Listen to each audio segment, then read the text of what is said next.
This is Remote Ruby. Have you any remote idea to the meaning of the word? Are you good, Chris? I'm pretty good. I was fried mentally yesterday to the point where I was like, I'd call Colin and we'd pair on Tuple for something. And it was like 2 seconds after he joins the call and I try and explain. I'm like, this route, it's not working. And then I like scroll a little bit over in the routes file to show him the route. And it's if statement at the end that's like clearly skipping this route. And I'm like, all right, thanks, man. Hang up. He didn't have to say anything. Yeah, that was yesterday. I was struggling. We had 3 or 4 calls like that were just very basic things. My brain was not functioning. So to start Friday off and head to the weekend, it's let's dive into databases because that's the way to coast into. Yeah, let's get in the weeds. Well, yeah, let's go there. Let's go there right now. Today we have Craig Kerstiens from Crunchy Data, but that is not the only place you might know Craig from. And I will let Craig introduce himself real quick. Cool. I'm Craig. I run product and engineering at Crunchy. Have, for better or worse, just kind of been doing Postgres in the cloud for people for 12, 13, maybe almost 14 years now since the early days of Heroku. So joined Heroku actually to maybe alienate the whole audience right now to launch their Python support. I was like one of the few Heroku people that was not a Rubyist, like more in the Python community, have many friends in the Ruby community, but like I was not one of those people. But joined there and ended up most of my time building and running Heroku Postgres.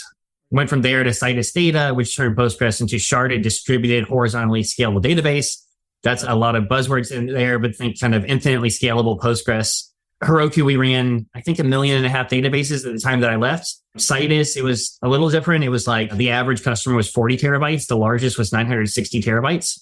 So not quite petabyte scale, but I'm going to round up and put it on my resume. And then now for several years now over at Crunchy Data, I joke because it feels kind of like it's unfinished business from the Heroku Postgres days of like just running Postgres really well, creating kind of that developer joy for Postgres that we always set out to do at Heroku and got close, but never kind of finished it. So let's start there. Early days of Heroku. What was kind of your role in Heroku Postgres?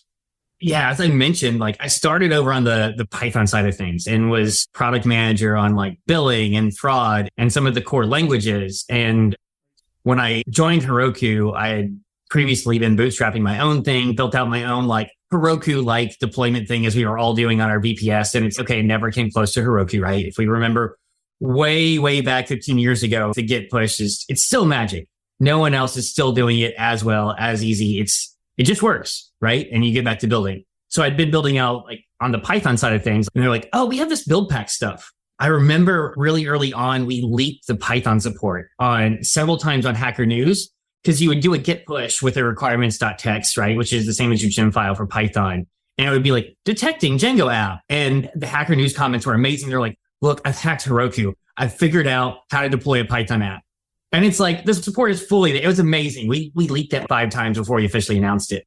But then we had all these internal people there and we had launched Heroku Postgres. And I can get into some of that story too. But we had all these internal like Rails developers and they're like, yada, yada, yada, Postgres, fine, whatever. And I'm like, why aren't you using this in Postgres? Why aren't you using this? And I found myself internally evangelizing Postgres. And the GM was like, hey, you're doing all this marketing internally. You should come help us with actual marketing for Postgres. And I'm like, I'm not a marketer. Marketers are slimy and gross and they're like running ad campaigns. I'm like, just developers should know why Postgres is awesome. He's like, just give it a shot. And so I did that. And shortly after that, the PM that was over there kind of moved out of that to another area. And so I found myself kind of running products, marketing, kind of all that business side for Heroku Postgres really accidentally of just like developers, like quit treating like, I think DHH called it like, hey, the database is a dumb hash in the sky, right? And so, no, it's not. It's a really powerful thing. Here's why you don't have to be afraid of it. Here's how you can take advantage of it. And I ended up doing that for 3.5 years there. And then they gave me a whole bunch of other product areas to run for a little while. So once it was kind of humming along, they're like, hey, go fix other broken things. But man, I could wax poetic about how we thought about things like fork and follow, trying to move away from the idea of like master slave. And And we really thought about fork and follow a lot because we wanted you to interact with it and think about it the same way you work with like Git, right? Like a follower is this continuous stream, a fork is this point in time. Move away from database terminology, like point in time recovery and standby and like replica for what? Like those things are foreign to developers for the most part. So how do we actually kind of create this as an experience that developers find joy in working with? Just for some context, what year did you join Heroku? Right around the acquisition. So like recall all that announcement. So I saw that early transition being owned by Salesforce, which was a lot of talk now about Heroku and Salesforce. I think there's a lot that we could go to there. That's a whole other probably deep dive. I think a lot of that was we were left untouched for 5 years. No acquisition ever gets left untouched for that long. The COO of Salesforce at the time basically said, like, no acquisition has ever been this left alone. No acquisition has ever been this successful. No acquisition will ever be this left alone again. And so you can put those like, wait, what? The Salesforce acquisition was good. And I think Heroku's in the state it's in now because of lack of investment over time, not because, what was that, 11, 12 years ago now? Yeah. It's been over 10. Yeah. And now people are talking about, hey, what's happening with Heroku in the last few years? But no one talked about it for the first 5 or 6. Yeah, it's a really good point.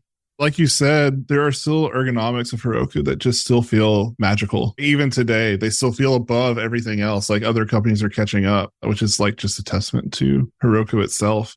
So within Heroku, like you're kind of like overseeing, I guess, the product Heroku Postgres. Is that right? Yep. What are some of the other areas you worked in? So I've touched a bunch of areas. The core languages at a time. For a little while, the add-ons marketplace, which kind of became like Heroku element stuff, but the add-ons marketplace, the API, the CLI, just about touched almost all areas except for just like the core runtime. So like the languages stuff is a lot of the build pack stuff. So that's why people think and work with, but like the core runtime itself of like, dynos and dyno sizes, it's a lot of internal orchestration. So not so much, oh, you ship this shiny feature, right? You think about like stuff like let's encrypt, right? And dyno sizes and packing in dynos and LXC and migrating from C groups to C groups v2 and all that sort of stuff. So I never touched that area, but almost every other area for Heroku at some point in my career kind of touched the product side of those pieces. It's amazing. Maybe now's not the right time to get into it, but I would like to kind of hear some of the things you envisioned for Heroku Postgres that maybe never came to fruition and how they've come to fruition maybe through either Citus or Crunchy. So we built Postgres and Heroku Postgres became a great Postgres experience for Heroku. We never built Heroku for Postgres, if that makes sense. So if you think about that magic of Git push or rollback, right? Like from a data security perspective, because we have the Postgres-based backups and the write-ahead log, I've had customers that have like dropped a table, right? If you run like your Rails test and the first thing is like truncate table, like, oops, I ran that against production. That's a bad day. I've had customers that do that Friday at 4 p.m. and say, oh, can you get us back? We can look at the Postgres write-ahead log and see where that command ran and get you back to exactly that moment in time where you never lost a transaction. Right now, you're down while we're bringing that back up. But from a security perspective, if you say, hey, can we run git bisect to find some bug that snuck in X time ago? Can we run git bisect to see when like we had a inside actor go and change data maliciously? Can we spin up 20 forks and just replay the write-ahead log bit by bit by bit to see when this data changed? Who was connected at this time? What were they doing? Like that kind of stuff when you look at what Postgres already has under the covers and then take that and apply it to cloud automation and innovation. One thing we built into Crunchy Bridge, right?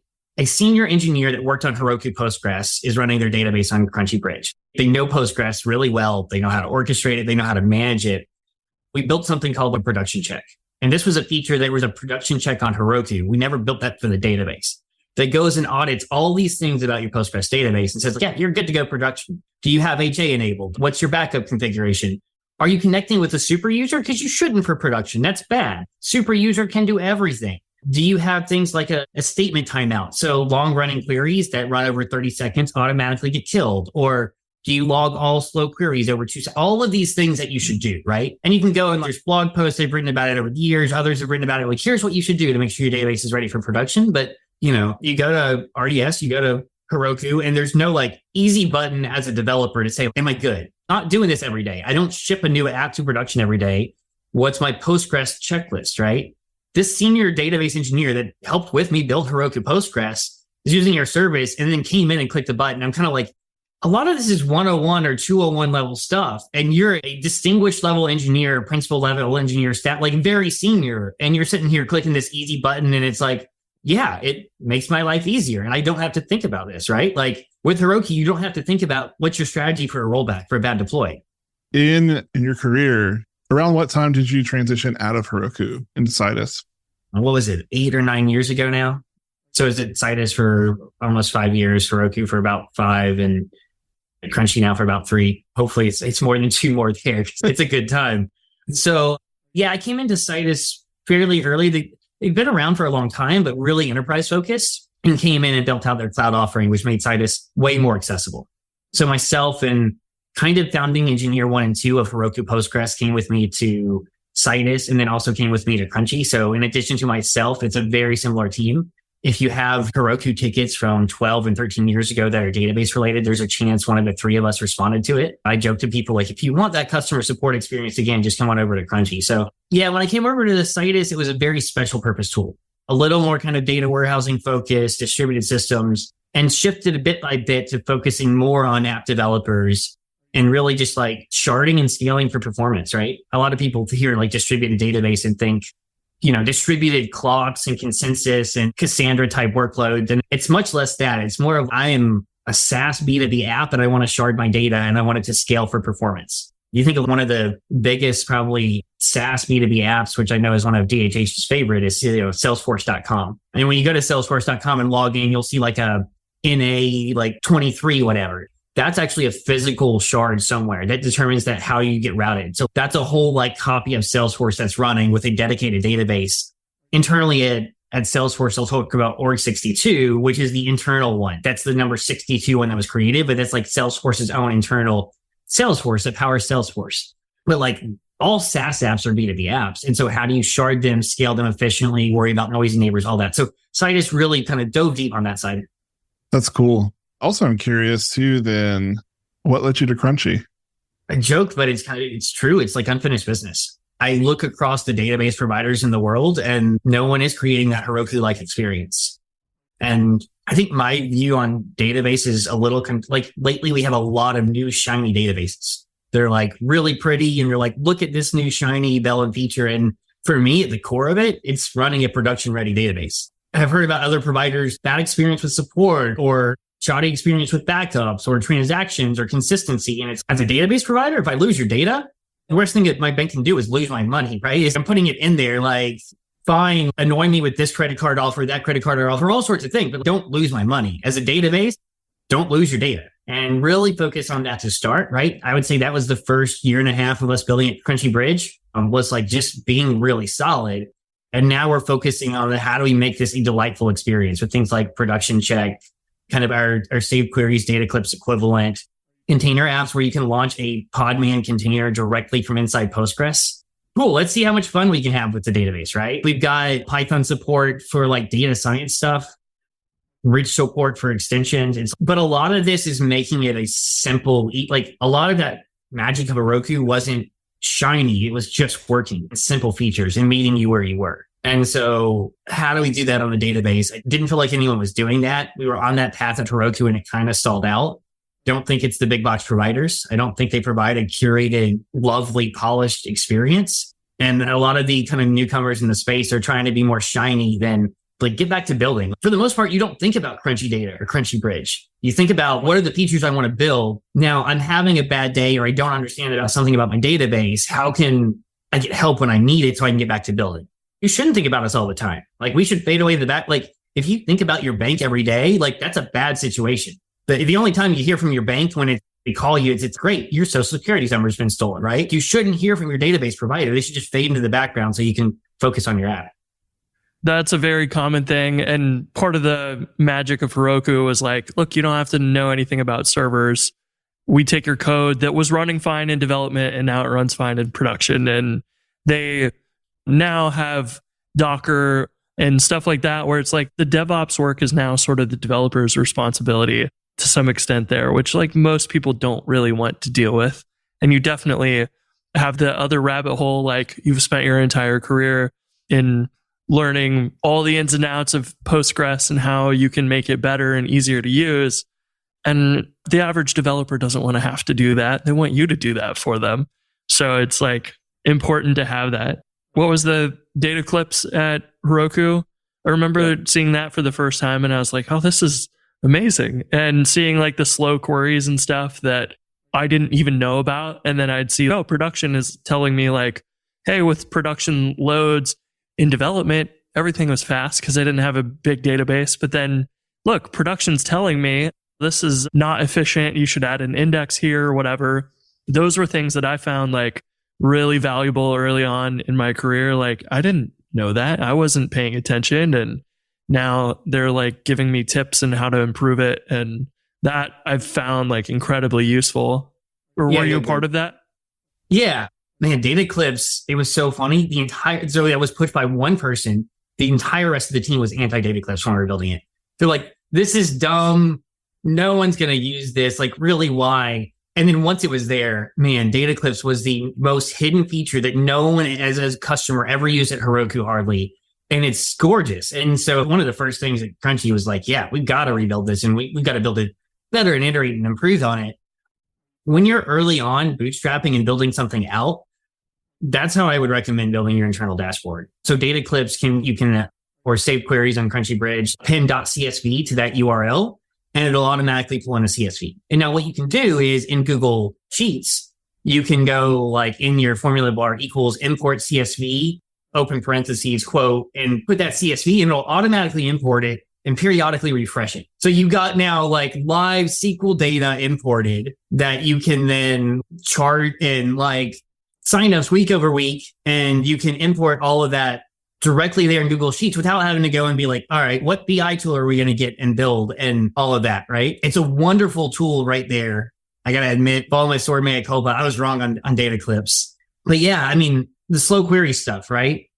Absolutely. And look at that. Have either of you ever run a query or migration against production and you start to run it in staging, you run it in production, and then it hangs because it's like writing a default value, right? Or you ran a query and it's taking way too long and you're like, quick, kill this. And some other engineer pings you in Slack or walks over your desk and it's like, what are you doing? Because production's down because of you. Either of you have that experience ever? Yeah, I'm the king of locking tables at Podia. You don't do anything without locking tables. Yeah. Just for safety, right? I put an exclusive lock on and just go get a cup of coffee and then come back and get back to what I was doing. Hey, this is important. I need the lock to make sure no one else messes with it, right? Yeah. We actually set certain defaults on like Crunchy Bridge databases of like statement timeouts. Hey, if this query runs for more than 30 seconds, kill it. Now, that doesn't mean you can't overwrite it, right? But like, why bring down production because you didn't know? It was like a rite of passage for every person that worked on like the API team at Heroku to bring down production by running a migration that would have a default value. Like it was just everyone did it. And things like logging slow queries, like any query over 2 seconds, like we log into your logs. And like you look at your logs and as a Rails developer, getting alerts on errors and all that sort of thing. And it's a setting right there in Postgres. Why not set it, right? But like most people don't go in and set that. So like it's those like same defaults that you don't have to think about it that can make all the difference. As I'm like giving away our product secrets right here for everyone to copy.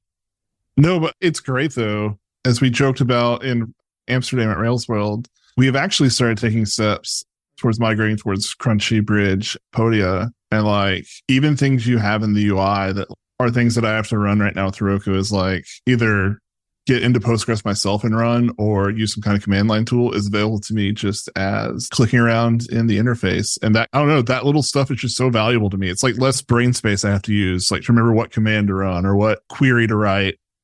Oh yeah, complete like the database insights of like slow queries or catch hit ratio or bloat. Like it really is like being thoughtful on that developer experience for the database.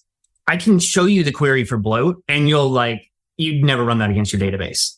It looks like a Ruby core dump. It's like, what are you about to do to my production database? And it's harmless, right? But you get the results and you're like, okay, this is below 99%. Here's what I should do. How do we just simplify it so that you're not scared? I mean, you mentioned, hey, we're not database experts and we want to get back to building stuff. I was at a conference. This was like 7 or 8 years ago. And it was at the speaker center the night before. And one of the speakers was like talking about how us as developers pretend like we're so thought out well-reasoned in every decision we make that it's like, of course I'm going to pick Ruby. I would never pick Python because of this and this. And it's like, they're basically the same language. The communities are so similar. Yes, there are differences, and I'll probably get raked over the coals for this, but no, they're the same language. Sure, let's go talk Go or Rust and how they're different, but like Python and Ruby are the same. And yet the religion of, no, I would never do this in Python or that in Python, right? And it's not like you should just swap back and forth. Take, for example, Postgres. Of course, I'm a Rails developer. Of course, I'm using Postgres. Why wouldn't I use Postgres? Actually, I have no idea why Postgres. But if you ask me that, right, like such a bandwagon fan, and it was really funny because half the table got super quiet and just looked over at me. And I was just like, well, because of transactional DDL, concurrent index creation, JSON-B, range types, like timestamps with time zone. Okay, so there is a good reason. But I do think there's this barrier. I would love y'all's take on this, right? You're scared of the database, right? You don't want to, hey, I love Postgres. And then it's like, show you an explain plan. They're like, whoa, let's not get crazy now. I didn't mean like actual Postgres. It's like the idea of Postgres. I feel like I'm a little different because I want to know that stuff specifically about Postgres, but at the same time, I'm still scared of it. I want to be able to run and explain and be like, oh, of course, like there's too many iterations here or whatever. But no, it scares the hell out of me. And I'm trying to learn. And I'm rereading Andrew Atkinson's new high performance Postgres with Rails book right now. And it's making it less scary, but there's a lot of stuff there. And yeah, at some point I kind of feel like I need to balance more and learn more about the database. But then at the same time, I'm like, I'm just going to kind of coast back to like, it's there and I know some things about it. And I'm just going to write active record and close my eyes. Let's take a second to thank our sponsor, Honeybadger. The number one reason startups fail is that they run out of money. There's so many ways for startups to lose money. Downtime should not be one.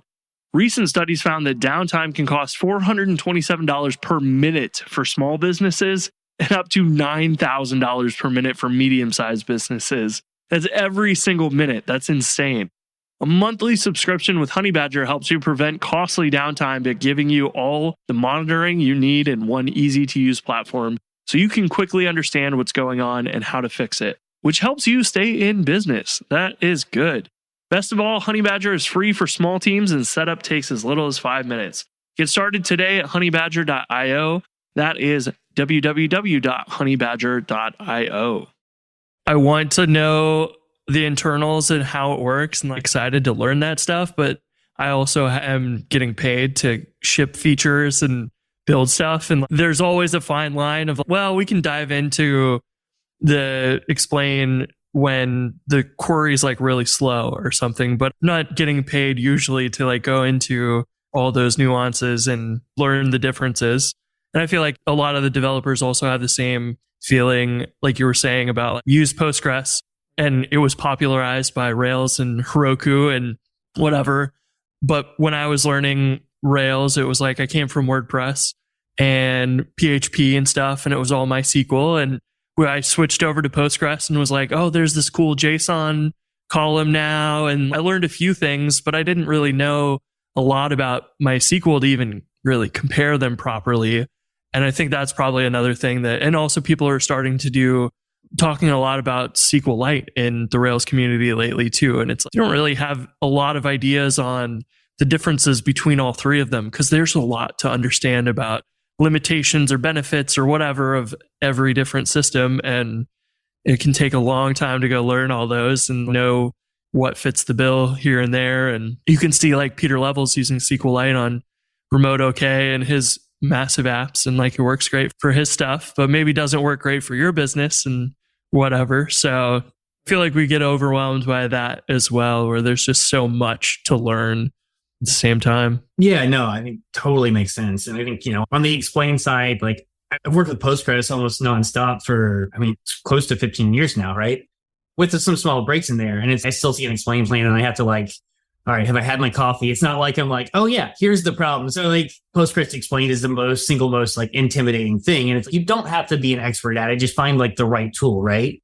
There's a number of tools that kind of visualize this and visualize it in color code on my list at Crunchy Bridge, right? Of how do we hey, we've already got your slow queries. How do we bubble up the explain and give you easy to understand stuff, right? I think from the feature perspective, Rails 7.1, like to me, I read it and I'm like, man, this is like the Postgres release. Like other people like talking about all sorts of stuff in Rails 7.1. And I'm just like, there's a lot of database stuff in here if you hadn't noticed. And Rails is great about picking up the latest and greatest stuff like range type support, JSON-B, all that. And I don't think you have to become you can, right? If you want to learn how like a gen index works and just indexes, cool. It's cool actual CS stuff. We talked about like the leak code interviews for databases that kind of matter, right? What are the 5 indexes typed and can you reverse a linked list? Well, in databases, you kind of do need to do some of that stuff, but you don't have to understand to take advantage of all of the features because it's like Postgres is doing that work under the covers of just being really solid. But yeah, I mean, when things come out, I think it's like, hey, if you're curious, Google and we probably have a blog post on it or like our Postgres playground. Have you guys checked that out? No, I don't think so. So we took and put Postgres in your web browser and there's like guided tutorials on, you want to learn how to write CTEs and it'll load up a sample database in your web browser. So don't refresh, it'll lose your state. But people are like, well, what's this connected to? We got security reports. I was like, look, I broke out of the shell and I'm now into your system. I'm like, no, you're now into your own web browser. So, but thank you for the security report. I love people trying to hack it and look, I got you. No, you got yourself. But yeah, just a ton of tutorials. Over the summer, one of our marketing folks was like, hey, I'm volunteering with this kids boot camp on coding and created like a sequel for kids, like kid level basics of the database. Don't be afraid to spend 10, 15, 30 minutes on how does this feature work? And then totally get back to like writing features and shipping features, right? I think that you don't have to dive deep into explain. In most of my talks, I put up and we've got a page on why Postgres on crunchydata.com. Like, check out that page and our Postgres tips. And it's like, just go through and browse the features. And you'll be like, I had no idea what, like, pub sub is, listen notify is pub sub in your database. That's pretty sweet.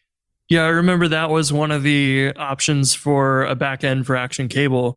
And I think there's a limit of like 4,000 characters or something that maybe makes it not as production ready if you're piping over a giant HTML or anything, but it totally works and is one less dependency that you could use as long as you pay attention to that limitation. You're going to run Postgres anyways, so you could just take advantage of it, which I thought was awesome. But Rails is, I think, kind of not mentioned it a whole ton because of the limited, well, if you're rendering all the HTML from background jobs or something and piping it over to the browser, you might catch yourself with things getting cut off or whatever. But that's another incredible feature like that Postgres just has that I don't think hardly anybody know about, which is like amazing. There's so many things that it can do like that.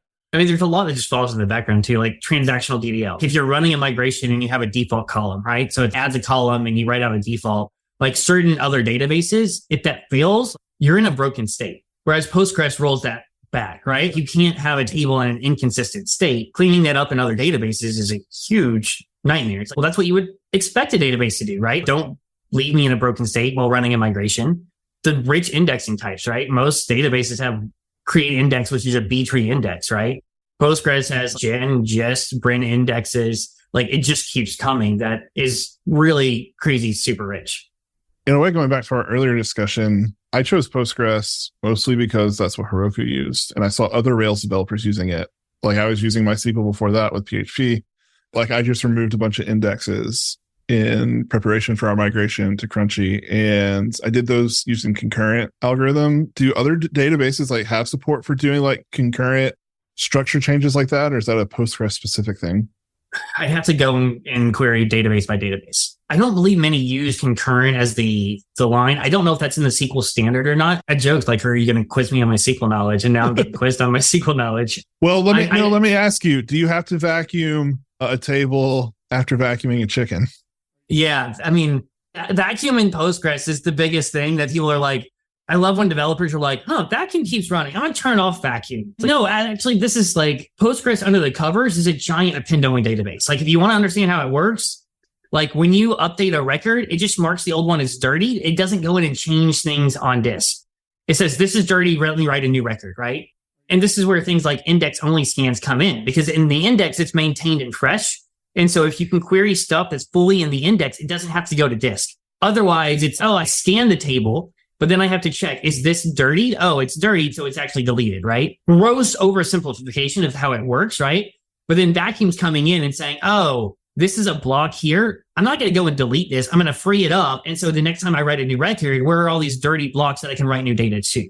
So if you're just writing data only ever, you don't have bloat and you don't need to worry about vacuum. But it's when deletes come in that it's okay, it's deleting this data in the background actually.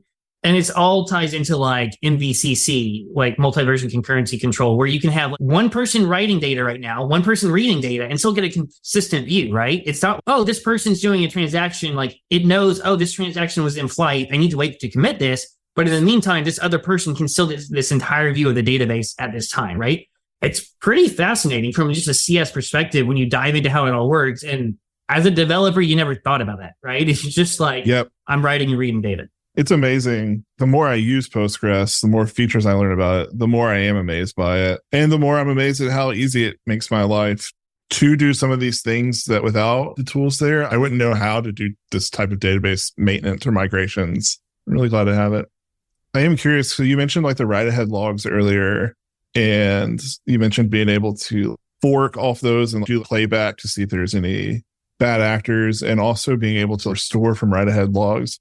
Do you have any other features at Crunchy that are built off the write-ahead logs?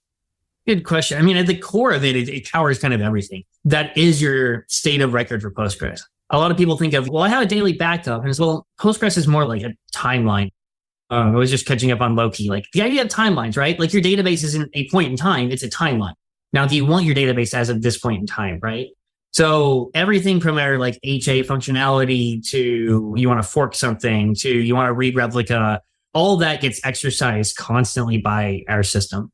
And our system under the covers, it's a Ruby finite state machine. So it's Ruby. We love Ruby because of the REPL. There's a little bit of Crystal Lang in there. We're fans of Crystal. I don't know that we use it for the full blown, but we're a little different on the stack. Like it's Ruby with sorbet, which I know is kind of a loaded topic of, wait, static Ruby, what? For large code refactors, it's amazing. Like it took us some time to get kind of fully on board with sorbet, but like, and we've given some talks. I can dig up some links of kind of how this works, right? It's basically one large finite state machine orchestrating AWS and Azure and GCP. No kind of extra abstraction there. It's like natively orchestrating, but then it's like, hey, we know how databases work and how they fail, and having run on cloud so long, we expect this to fail. Here's the health check, right? And then based on this health check, here's the remediation path, right? So just a complex finite state machine orchestrating all that there, which is really about kind of managing the wall and the instance and the state it's in. Yeah, that's fascinating. You'll be surprised to learn. I don't know much about write-ahead logs, but I'm familiar with the concept. And it's the more I learn about like how crucial they are to actual Postgres is so fascinating. I mean, your database is just an append-only log. Rows oversimplification, that's all Postgres is. Yeah, that's cool. I think if anybody hasn't really dove into that stuff, they haven't probably realized that the history of what happens is different from the current state of your bank account balance is $10,000, but the amount of changes that went to get to the current state is what you actually need to keep track of.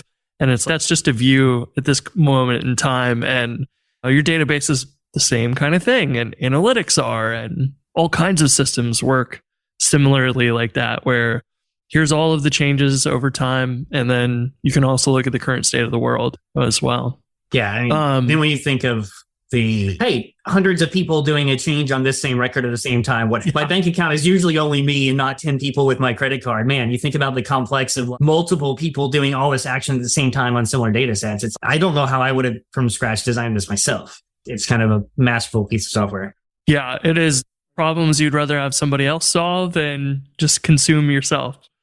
One question that I get every week is, how do you do multi-tenancy? And I thought you would be a good person to talk to about that, because everybody's seen like the apartment gem using schemas and then doing row level multi-tenancy where you put like the account or tenant ID on every record.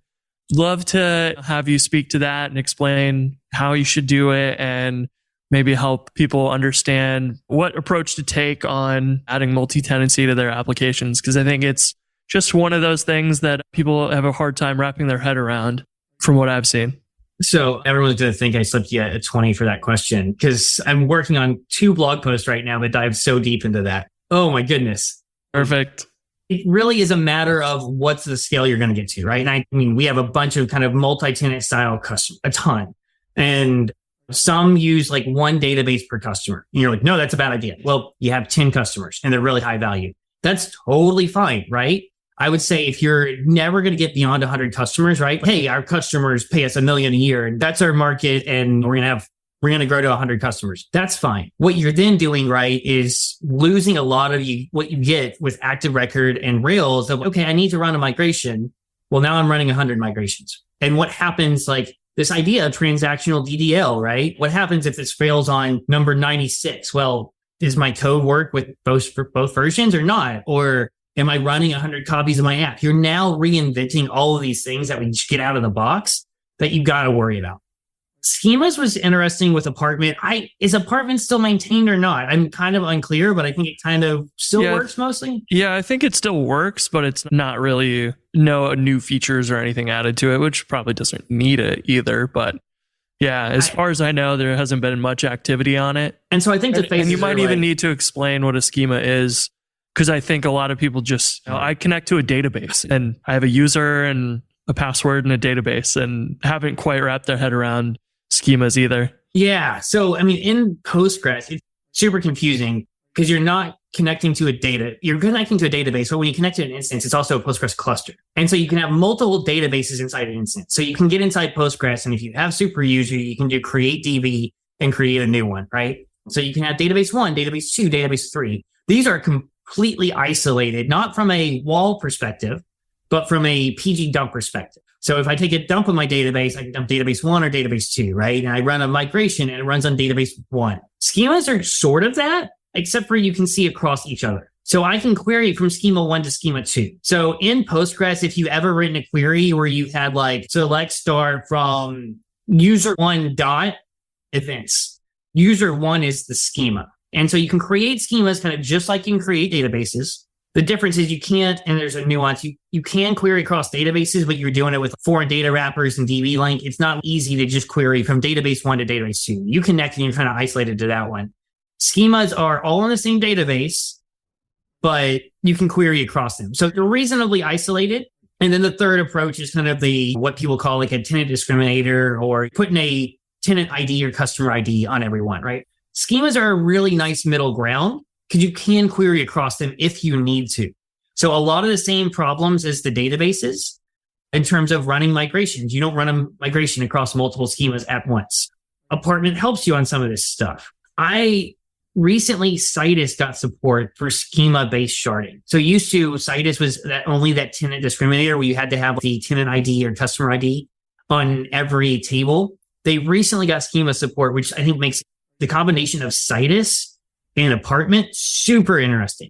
So now you can have a little better data isolation to say, oh no, this customer is only in the schema. They're not mixed and matched. I do think the customer ID discriminator is the scalable way to do things. Oversimplifying it, right? You think of like, oh, well, we'll have like users grouping 1, users grouping 2, right? You'll have 2 tables for sharded kind of setups. And customer 1 will go in users grouping 1. Customer 3 will go in users grouping 1, right? Even odds, split them up, kind of round robin them, that sort of thing. And then when you join using something like Active Record multi-tenant, just enforces you have that tenant ID on each column. So it enforces every query will have, like, let's join events and messages for customer ID 1, right? And it'll make sure that customer ID 1 is there on every single one. Fascinatingly, we helped migrate a bunch of people to Citus that were Rails apps that were that multi-tenant setup. And usually it was kind of 3 to 6 months of effort to kind of get ready for Citus. It wasn't drop-in magic. But once you're there, it's kind of infinitely scalable. And we've got Citus support now on Crunchy Bridge as well. Slow rolling, kind of gradually embracing that for customers. It's not a drop-in magic or magically sharded infinitely scalable. But once you get onto Citus, it is pretty infinitely scalable. If you're running a multi-tenant app and you're going to need a petabyte, like Citus can actually handle it. And I don't know how many of you, you're in unique territory when you're at that size. And so to me though, now that Citus has support for schema based, it's really fascinating. And it works with PG Bouncer as well for connection scaling. That's one of those things that like PG Bouncer, I cannot evangelize enough. Like everyone should just use it. And it just got support for prepared statements, which was usually the argument against it, which every time I saw someone disable prepared statements in Rails and use PG Bouncer, it was still just a huge win in terms of performance. Fascinatingly, every time someone used that like tenant discriminator or that customer ID on every column and added the indexes and the composite keys, which is now in Rails 7.1, composite primary keys, which is awesome, they would get like a performance boost of like 1 to 3x just by having that extra index. And the Postgres query planner would work so much better. That it's like you're building a multi-tenant app, just do that. Put customer ID there no matter what. Add your indexes there, and the planner works really well. Though I am really curious with the new Citus support for schemas to explore apartment. Maybe it'll get kind of reinvigorated with like apartment and Citus was always super tempting to me. They just never played together for a long time. Yeah, that would be cool to see because I know it got a bad rap for a while and people had moved on to, I help maintain Access Tenant now, and it does the row level stuff. And, you know, that works really well. I know people had talked about performance issues with schemas at a certain level or whatever, but there are also probably people who aren't super knowledgeable about Postgres and that sort of thing. You mentioned PG Bouncer. Probably a very common thing that I see as well is running Puma. I'm running Sidekick. I ran out of database connections and my jobs are failing and whatever. But we have a connection pool in Rails and people don't quite understand like what is PG Bouncer and how does it help and fit into the puzzle there. I thought that would be a good one to talk about briefly too. Yeah, I need like a whiteboard. So when you've got your like connection pool in Rails, right? Okay, it comes in, give me a connection to the database. You've got 10 connections sitting there. Prior to Postgres 14, every connection to your database consumed about 10 megs of memory. And so Active Record comes in, you get a new request and it says, give me a connection to the database. And it sits there and does a bunch of stuff, does some logic, and then runs a query and says, okay, give me these last 5 events for the user. Now let me template this, blah, blah, blah. Now let me close the connection and return the request, right? So much of that time was like not database stuff. And you got a connection there just doing absolutely nothing. And if you're not doing anything, it's, well, there's 10 megabytes just wasted on nothing. Like that connection sitting there open in the pool. Now the difference is, okay, well, let's just get rid of the pool, right? The problem with that is like SSL and TLS negotiation is slow. It's 50 to 100 milliseconds. So you're like, oh, let me grab a new connection to the database. Okay, cool. Here's the connection to the database. Let me run this query, which is select the last 5 events for a user, which is 2 milliseconds. My database is slow. No, grabbing the connection was slow. So you want the pool to lower the latency. The problem is you don't want like 1,000 open connections, each consuming 10 megs of memory. So what PG Bouncer does is sit there and run on the server. It talks the native protocol and your Rails connection pool thinks it has a connection, but it doesn't.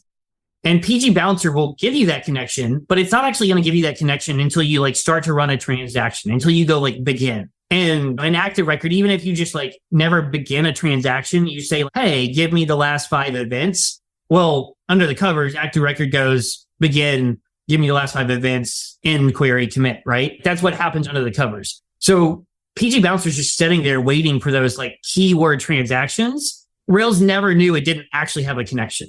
So it's hiding this all away. It's not that you shouldn't use the Rails connection pool, but it's like these things are not the same thing. One's a true connection pool to the database. The other one is lowering the latency of grabbing that connection. And if you query your database and do a count star of how many are idle, there's a query in the blog post that'll walk you through that. We bubble this up in the Crunchy Bridge dashboard, plain as day. Like, here's the state of your connections. It's one of our production check items. Like, it looks like you have more than 20 idle connections. You're just wasting resources. There are cases where I've seen putting PG Bouncer in and it didn't improve performance. I've never seen it negatively impair performance.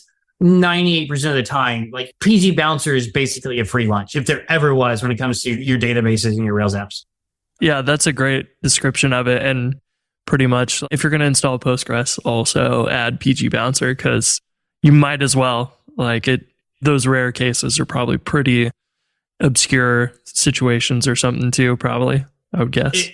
It was like the first thing we added for Crunchy Bridge. To me, you're not running a production Postgres service. And I'm amazed at others that just don't have it in this day and age and have been launched for years. And it's like, this is one of the most valuable things, and that it just got support for prepared statements is huge because usually you have to come into active record and disable prepared statements. And there are some caveats, like because your DDL is transactional. Well, you don't want to run your migrations through PG Bouncer because of the way it multiplexes transactions, right? So that's not a bad thing. Great. You have other connections. You connect on, or, 5431 with PG Bouncer on us. You connect 5432 for the standard connection. So you can totally go around it. It's not a bad thing. But for your mass production Rails app, you totally want using it.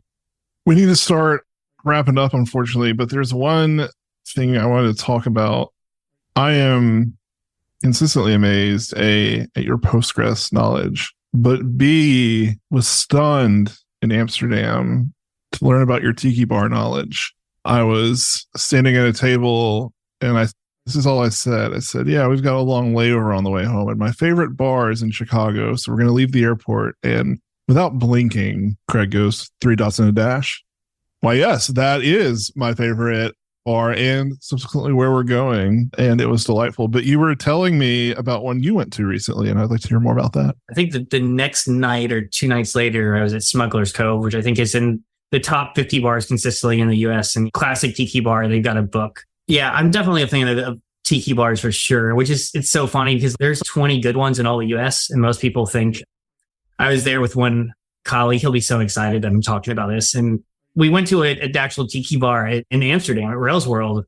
And he walked into the place. He's like, I'm staying for one drink. I can't believe I'm in this place. He's looking at these things of like hurricanes and daiquiris. And I think he first ordered a mojito. He's like, that is the best mojito I've ever had. And he lives in Alabama and goes down to the Gulf. And you think Mai Tai and it's like pineapple and orange juice. And it's no. Proper Mai Tai is like orgeat, which is like almond syrup, lime juice, Cointreau, and rum, right? That's a proper Mai Tai. Most places you order one that is not you don't order a Mai Tai at your college dive bar. But it's so funny because then he ended up having a classic daiquiri and now is on like a complete daiquiri campaign of, man, this is amazing. I'm going to get home and make these. I think he texted 100 of his friends. You do realize you're going to get made fun of for this. And he did not care. Proper tiki drinks are wonderful. They're not necessarily, they can be slightly sweet, but for the most part, not sweet like you think. It's a wonderful hobby with way too many tiki mugs as well. It's a good thing you ended on this. Otherwise, we would have never gotten to Postgres. Well, we should have a tiki episode sometime because 3 dots and a dash is the only place I've ever been. And so now I've got to add Smuggler's Cove. Was that it? Yep. That's my list. I have Strong Water in Anaheim is unbelievable. There's a long list. This is a whole new world for me. So this is going to sound ridiculous, but there is actually a tiki bar at Disneyland and Disney World. If you ever go there, that is legit. And as good as 3 dots and a dash, this isn't better drinks necessarily. They're, I would say, close in quality, very close. But you can order certain drinks and it's like Disneyified. Like there is a chip in a bottle that will the whole place will start, the lights will start going down. There'll be lightning effects and the chip in a bottle will start sinking. There is one where, and as it's sinking, the bartenders will grab spray bottles of water and you're at the bar and tables and everything. They'll start spraying around as if you're drowning, right? A Disneyified 3 dots and a dash, right? Where this is a immersive experience, if you can imagine. I feel like, why is respected Craig, because he sounded knowledgeable about Postgres, and now he's talking about tiki bars at Disney. I'm never going to trust him for food or drink choices. Thoroughly give it a shot, and you'll be like, okay, now I'm going to follow you. Usually, when we're out at team meetings, they're like, wherever Craig's going, that's what I'm drinking and where I'm going. Sign me up. Speaking of Disney, we went to the cantina at Disney and had, I forget what the drink was, but it had the foam. Yeah, the foam, the numbing foam stuff in it. It was amazing. It was so wild. I think the drink is called a fuzzy tauntaun. Yeah, and I think that's right. Yeah. And we looked up whatever it's made out of that does that. A flower. It's a buzz button. It's a flower that you can get. And so I've actually thought about making this foam at home. We were there one time with some family friends, and one of the ladies we were with drank it and, was like, yeah, I don't know about this foam. And the waiter so perfectly, in character, brought her over a whole cup of it, a separate, paper cup. And so this foam, it makes you numb. It's made out of buzz button, flowers. And your mouth will go numb for a couple minutes. And it tingles. And it's fine. And yeah. It's It was weird, it's wild uncomfortable. because we like had no idea that was in it or anything, and you're like in this usually Star Wars they theme. warn you. Yeah, I think it said something on there or whatever, but we were like, yeah, whatever. Maybe this is like a gimmick, but no, felt like a drink that you would actually expect from a Star Wars cantina. It was wild. Yeah, we had such a good time with that because it just was so over the top that like, where else are you going to end up? I didn't even know a buzz button was a thing. That was so cool. And totally in character. Cast member came over, took the cup, and she's like, no, thanks. He's like, oh no. And he put it on top of her drink and made sure, he's like, you're finishing this before you leave. And then she was like half terrified, but like in character in a good way, full commitment to it. Amazing. This is great. Craig, where can people find you on the interwebs? Craig Kerstiens on Twitter. To me, it'll always be Twitter and not X, just like the Facebook is always the Facebook. Blue Sky as well, craigkerstiens.com. A lot of the Crunchy, check out the Crunchy resources. If you're curious about Postgres, it's not like I'm going to become a DBA. It's no, we talk to you as an app developer. Our Postgres playground, we've got a collection of Postgres tips that it's just like, hey, small, did you know things? The why Postgres, if you ever have the question of like, why should I use Postgres? Love coming and talking about these things, but also how do you share this easily with others? So, definitely take a look at our blog, our newsletter, our playground, all that sort of thing. If you're at all not, okay, cool, I'm going to go use SQLite now. If you're at all intrigued, take a look at some of those Crunchy resources. Awesome. Well, thanks for taking time to sit down with us and talk all things Postgres. We appreciate it. Yeah, thanks. It's been fun. Next time at the Tiki Bar. With the erupting volcano in the background, that sounds perfect. Sold.